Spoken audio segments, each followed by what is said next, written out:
Babandimwe TV mubisanga hano urukundo ruturanga duswa n'ukuri. Babandimwe TV ni urumuri rwacu twese turi hamwe tumeze nk'umuryango.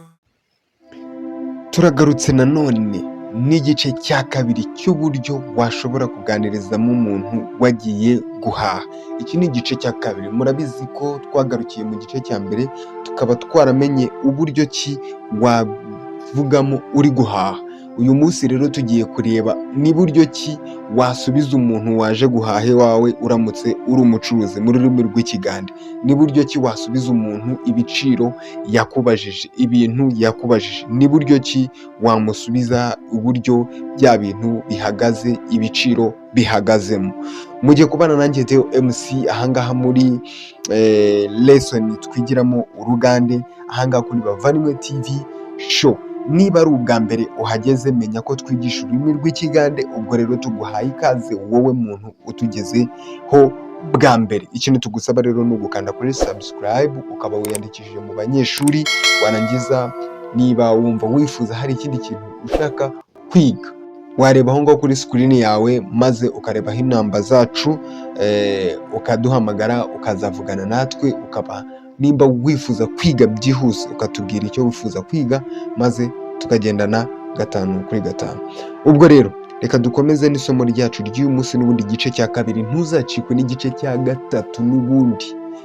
Nurangiza kwiga iri somo menya ko tugiye kuzashyiraho irindi somo rya 3 rikurikira iri ngiri. Iryo naryo ntirizagucike. Ni episode 5 twabateguriye z'uburyo wabasha guhahamo, z'uburyo wabasha kuganirizamo umuntu. Reka tudatinze rero tugende. Abantu bakurikiranye lesson ya mbere nababwiye ngo iyo ugeze ku muntu bwa mbere ukimugeraho uramubwira ngo yebare ko sebo. Niba ari umugabo, niba ari umugore ukavuga ngo yebare ko nyabo, ubwo uwaba ari umugore. Nuko rero wibuka ko isomo rya mbere, lesson ya mbere cyangwa se interuro ya mbere yaravugaga ngo emiyembe jameka, emiyembe jameka, emiyembe jameka. Imyembe ni iyangahe? Wowe ukamusubiza ngo emiyembe bya 10, emiyembe bya 10. Uwo ni umucuruzi ari gusubiza umuguzi emiyembe bya 10, emiyembe bya 10. Nuko umuguzi akongera akamubwira nsalirako ku muwendo, nsalirako ku muwendo cyangwa se ngabanyiriza ku giciro, nsalirako ku muwendo, ngabanyiriza ku biciro.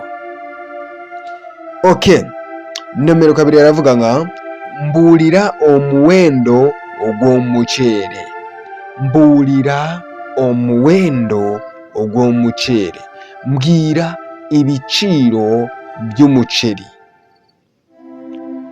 Omucere gwa 13.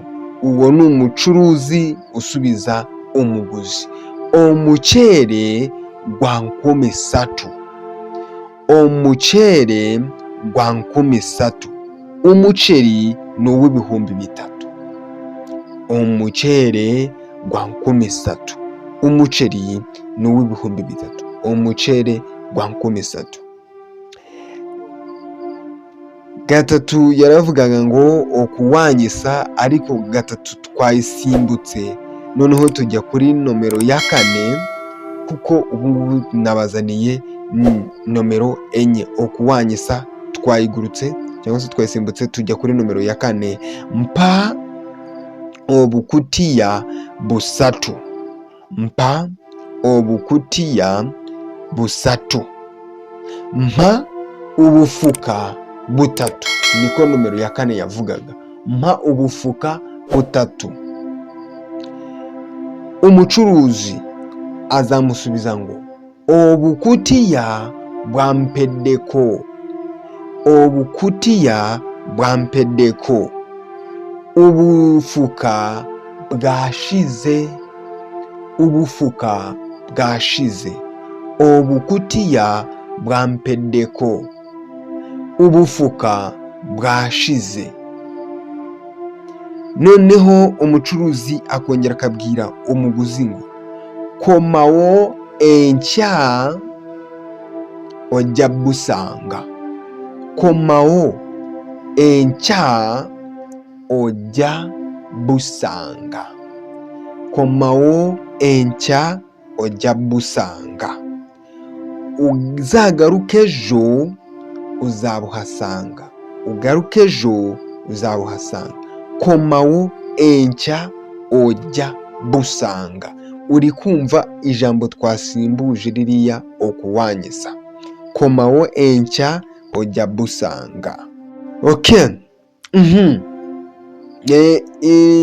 Interuro yari ya gatanu iravuga nga njagala sukaali kiro 2, njagala sukaali kiro 2. Ndashaka isukari ibiro 2, ndashaka isukari ibiro 2.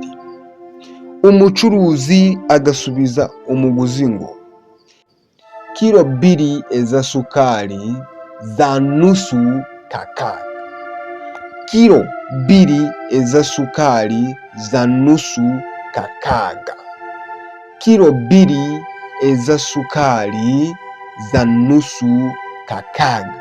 Ibiro 2 by'isukari biri kugura ibihumbi 6. Ubwo ikiro ni ibihumbi 3 n'ikindi ni ibihumbi 3. Ubwo rero icyo ni ikiganiro cyabaye hagati y'umucuruzi n'umuguzi mu gihe wagiye kugura, umucuruzi nawe ari kugusubiza. Aya masomo niko nagiye nyategura agenda akurikirana yungikanya kugira ngo tuzige dusobanukirwe n'uburyo wajya kugura cyangwa se n'uburyo waba uri umucuruzi ukaba uri gucuruza bakubaza nawe ukabasubiza. Ngira ngo rino somo cyangwa se rino somo twateguye hari ikintu rizongera ku buzima bwawe, hari ikintu rizongera mu rurimi rw'ikigande, ukabasha gusobanukirwa n'uburyo wahaha ndetse n'uburyo wacuruza ukagurisha nta kintu kigutesheje umutwe.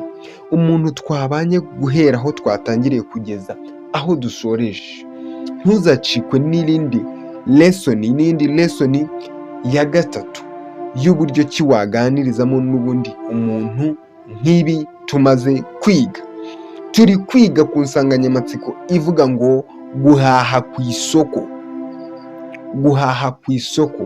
Episode 5 nizo twabateguriye, ubwo rero ntizizagucike, ugomba kuzikurikirana kugeza zirangiye maze nawe ukamenya uburyo ki wahaha ku isoko.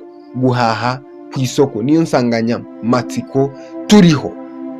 Ubwo rero reka tuzahurire muri iri somo ry'ubutaha. Mwari kumwe nanjye MC. Imana ikomeze kuba mpera umugisha kandi ikomeze kubana